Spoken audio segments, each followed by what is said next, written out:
D'où vient cette mauvaise habitude de procrastiner au point de ne pas réaliser ce qui nous tient à cœur?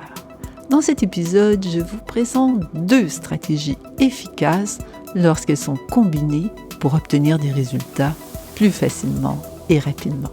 Aujourd'hui, j'aimerais te parler de Céline. Elle est à l'emploi d'une grande entreprise, mais elle ne s'y épanouit pas.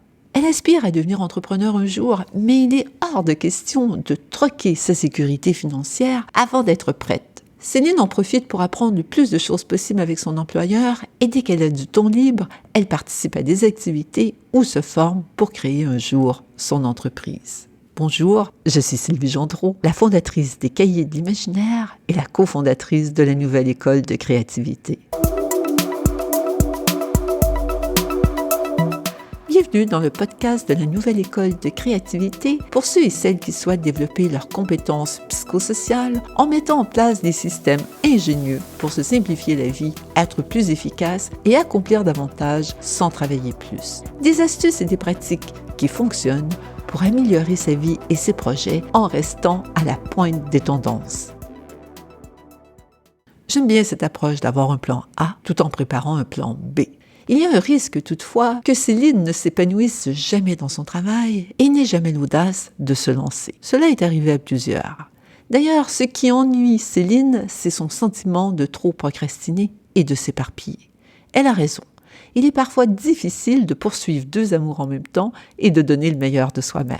Une façon d'éviter cela, c'est de se tracer un chemin de réussite. On peut le faire évoluer avec un plan sous forme de carte. Cela permet de mieux avancer pour en tirer des leçons avant de choisir une nouvelle direction. La deuxième chose que je conseille, c'est de rejoindre un groupe ou d'en créer un. Participer à un groupe où chaque personne souhaite accomplir un certain trajet et partager avec les autres membres apprentissage et expériences vécues est formidable. Il y a de plus en plus de groupes qui attirent des personnes qui partagent des intérêts similaires. Plus il y a d'offres et de chemins possibles, l'appartenance à des groupes qui nous correspondent. Mais tout cela peut aussi correspondre à une perte de temps. Il est donc important de bien choisir ces groupes et ces communautés. Parmi les critères, il y en a 3 que je conseille. Le premier, le thème. Apprendre sur ce thème doit apporter de la valeur en lien avec notre chemin de réussite. Deuxièmement, les valeurs. Ce sera beaucoup plus efficace si on partage certaines valeurs avec les autres membres du groupe. À la Nouvelle École de Créativité, par exemple, nous avons choisi Mighty Networks comme plateforme parce que nous partageons une vision et des valeurs similaires. Cela rend les choses beaucoup plus agréables. Troisièmement, l'animation. Certains groupes sont gérés par de grandes équipes. Cela devient presque un média social en soi. Beaucoup de bruit et d'informations. J'ai tendance à préférer les plus petits groupes et j'aime que le créateur y soit. Si c'est le créateur d'un cours, par exemple, il est important que la personne nous parle directement et non pas son équipe d'assistants. Ce qui nous empêche d'avancer, c'est trop de choix, trop d'options, trop de possibilités, trop de distractions. Si rejoindre des groupes ajoute encore plus de complexité à nos vies, cela ne nous sera pas très utile. J'ai expérimenté plusieurs groupes depuis 3 ans. Peu m'ont rapporté suffisamment en échange du temps et de l'énergie que j'y ai consacré. Mais ceux dont je ne regrette pas du tout mon adhésion avaient 2 caractéristiques. Lorsque j'apprécie vraiment l'animateur ou l'animatrice, une personne de contenu qui ajoute de la vraie valeur pour ses membres, alors j'adore. Lorsque le groupe ne se transforme pas en plateforme pour nous vendre toujours plus de produits divers et variés qui n'ont rien à voir avec la mission du groupe, lorsque certains membres utilisent le groupe seulement pour s'auto-promouvoir au lieu de contribuer à l'avancement de l'ensemble. J'ai toujours été une fervente de l'intelligence collective. C'est un aspect que je valorise dans mes cours. Je savais que je voulais créer des groupes, mais je n'étais pas certaine de la meilleure manière de le faire. Accabler les étudiants avec un groupe de plus est peu utile et n'ajoute pas vraiment à un cours, je pense. Mais ce qui fonctionne, j'expérimente déjà depuis longtemps des groupes privés sur Slack pour le travail d'équipe. Jusqu'à tout récemment, c'est la plateforme que je trouvais la plus efficace. En ce moment, j'expérimente sur Mighty Network un groupe privé pour les participants inscrits à notre programme en ligne « Ma vie telle que je l'imagine ». Et l'expérience me plaît beaucoup. Les contenus de ce cours sont intimes. Il est question de connaissance de soi, de parcours de vie et d'histoire personnelle. 2 participants se sont même déjà rencontrés hors de la plateforme. Pierre était de passage à Bruxelles, la ville où était Jean-Guy. J'ai trouvé cela extra. créer des liens qui ont du sens pour se soutenir dans un apprentissage et une création commune. C'est ça que nous faisons dans le club virtuel des leaders créatifs de la nouvelle école de créativité. Chacun avance sur son projet, mais avec les interactions et le soutien des autres. Et le groupe reste à l'échelle humaine. Il ne s'agit pas d'un fil où des milliers de personnes défilent. Lorsqu'on étudie la théorie de l'évolution, on s'aperçoit que ce qui cause la disparition d'une espèce, c'est l'isolement. Lorsqu'une espèce veut dominer toutes les autres, elle finit par disparaître. Apprendre les codes de l'intelligence collective est une compétence essentielle. Cela exige un peu de patience si on ne veut pas rester à la surface des choses. Mais ce temps investi peut être récompensé au centuple. Pour revenir à Céline, elle a compris qu'elle devait rejoindre un groupe pour construire un meilleur projet, prendre de meilleures décisions et faire moins d'erreurs. Elle a rejoint notre club privé de leaders créatifs.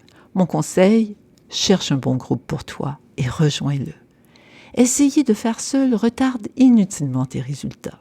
Un groupe qui te convient sera un accélérateur. Comment rejoindre les bons groupes? Comment y participer une fois que nous les avons rejoints? Comment créer des liens fructueux qui nous aideront à avancer dans nos projets? Et surtout, comment créer de meilleurs projets ensemble? Comment développer des relations positives pour tous les membres du groupe? C'est ce que nous allons expérimenter dans Scalability. Si cela t'intéresse et que tu es un leader, un créateur, un entrepreneur ou une personne qui souhaite faire évoluer sa carrière, ses équipes ou ses projets, tu peux cliquer sur le lien dans la bio. Je serai ravie que tu nous rejoignes. Mais attention, un groupe ne fait pas le travail à ta place, bien sûr. Un groupe t'aide à réussir seulement si tu fais le travail et si tu donnes généreusement à ce groupe. La générosité réciproque entre les membres est un élément intrinsèque au succès d'une véritable intelligence collective. Mon objectif avec le club privé Scalability, c'est que les membres co-apprennent et co-créent pour obtenir de meilleurs résultats avec plus de légèreté. Les points à retenir du thème aujourd'hui: 1. Créer un chemin de réussite pour mener à bien son projet. 2.